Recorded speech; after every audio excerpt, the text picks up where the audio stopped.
How are they going to run this country if they don't have the skills, they don't have the money, they don't have the health? Where are we going as a country?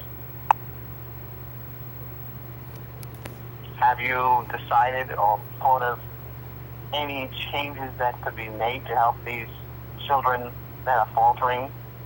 I know veterans are not the only people out there, but you have a large population of veterans everywhere, and they do have, children, which is part of the population. So what are we going to do about these children? The next generation. Kamisha, would you care to take that? I couldn't really hear much. I heard, what are we going to do about the next generation? Can you repeat that? I really couldn't hear. Okay. She says that the children of veterans, and not just the children of veterans, but the next generation, they're everywhere you look, they're struggling. They're not finding jobs. They're having a hard time being able to afford, living. That there's not a lot of hope for them. For the veterans kids, for example, there are a couple of people that we know that have children. Now, they were exposed to Agent Orange. Their children have seizures, for which there's no medical coverage. There's none. The VA doesn't cover it. The Medicare doesn't cover it, Medi-Cal or anyone else. Whatever plan that you may have. But these are people who are suffering from the fallout of the exposure of their parents from war. Now, it's not just us, but we have a higher incidence of autism that's going on, too. I mean, there are other things that are going on. But we're wondering what's happening to the next generation since education's under attack. Am I on the right track here, Joyce? Did I forget anything? Yes, you are. Okay. Yes, you've touched every phase. So what does the Green Party, how does the Green Party hope to deal with that? Because the other thing that I'd liked about Bernie Sanders was making education a free, accessible entitlement to everyone. I definitely agree with that. I know he spoke about making public colleges free, and that's something that I definitely agree with. In terms of the children, the veteran children who need assistance, if we create like a hotline or some way of finding exactly where these people are, there are programs and there are nonprofit organizations who are already doing the work and who are already providing the benefits. So if we can just connect people to resources and rearrange how resources are distributed. And as far as Agent Orange not being covered, that is new information to me, and I'm very, very glad that I learned that tonight. That is something that I can work on, finding a solution to. One thing about the Green Party, we do want to do a Medicare for all system, so where people literally just pay in, similar to how you pay into Medicare, but it's for everybody. It's not just for people who are eligible for this program. Mm-hmm. But for people who need help now, I really, really want to know where people are. I hear, there's a person here, there's a person there. Give me a phone number. Give me exactly where they are so that I can help to connect them to the resource that is available right now. Right. Well, see, so the person that you're speaking with who said that, if you want to pass them my information, I'd be more than happy to help as much as I can. But this is all new. Brand New Congress is new. I'm a new candidate. So as long as there are people like us who exist, the next generation are going to be fine, because there are a lot of people who are fired up, who feel the same way, and who feel a calling to step up into a position of leadership. So as long as there are still people like us who are determined and who want to see a brand new Congress in 2018, I feel very, very confident about where we will be as a society. But for the people who are hurting right now, please, if you have their contact information, go ahead and send it my way, and I will get started on that. Because I mean, the people some of the people that I'm talking about are here in the state of California. It's a different type of ball game, because it's like there are veterans out there that get lost. They don't even know that they have benefits. That's why we started this organization, to try to address that community, because sometimes we are often the only ones that get through with it. You know, people don't understand that exposure to Agent Orange happens. I was a peacetime veteran. I served in 82 to 85. But I was placed at a base that had 97.8% exposure to all the rainbow chemical toxins that were deployed by, and exfoliants that were deployed by the U.S. military. The training base that I was at, you were sent out and you were told to do weeding while you were waiting for your vocational class. And often you would be out there for weeks doing this weeding, day in, day out, Monday through Friday, until your class began. Now you get these gloves and things, and you end up working, but then people would lose their gloves and what have you, and they didn't replace them when you needed them, or they would wear out, or from all of the type of work that you were doing, and they weren't easily replaced. But the end result of it is that what they weren't telling you was that you were working with foliage that may have been exposed to these chemical agents that could have been harmful. So you go down the line, some 30-odd years later, and all of a sudden you start developing fibromyalgia, which is a known presumptive of Agent Orange. You have diabetes, which comes from that as well. These are some of the things that our people are not being told, that may have been at Chanute Air Force Base, like where I was at. That's where I was at, and I had this exposure, and now I'm suffering the consequences of it. But we're not talking about the fact of the matter that that is often the price that we pay for serving our nation. We know about the Tuskegee experiment. We know about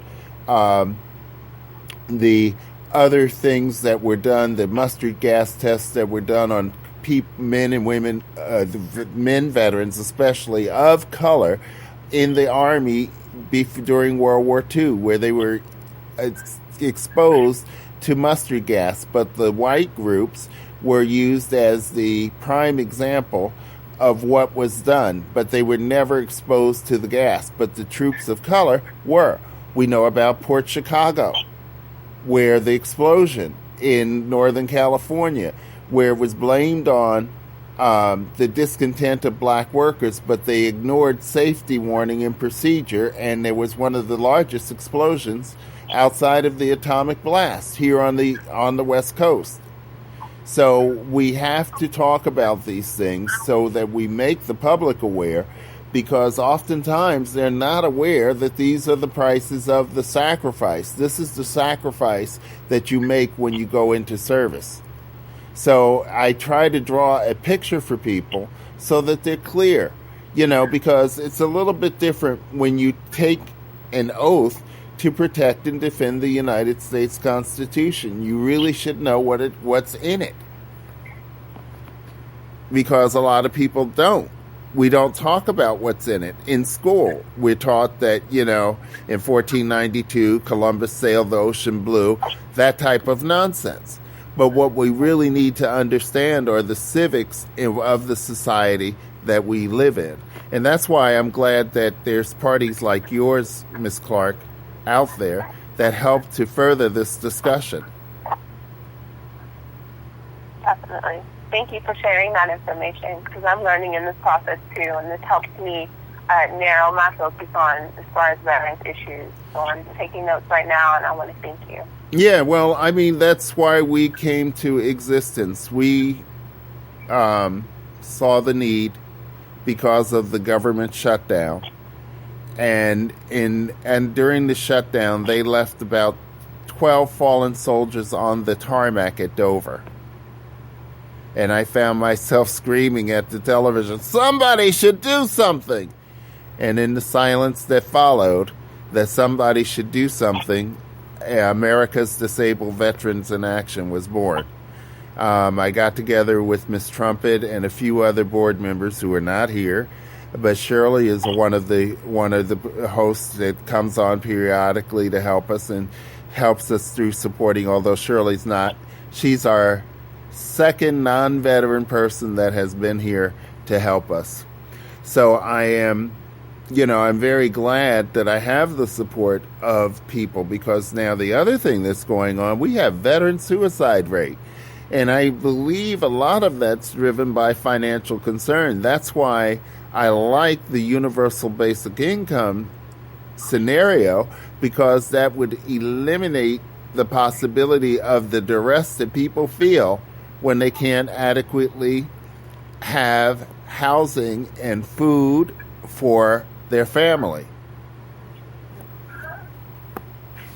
It's like I said, thank you for your service has to be more than just words, because what does thank you for your service mean when it's time to pay the rent or put food on the table?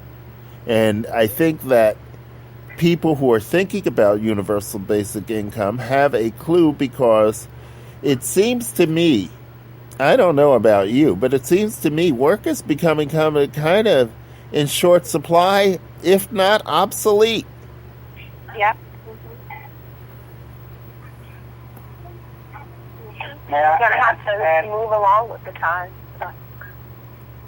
Go ahead, Quan. George, may I add something to that? Absolutely. I'm from Camp Lejeune, North Carolina. I was born and raised Camp Lejeune, North Carolina. You talk about that Agent Orange.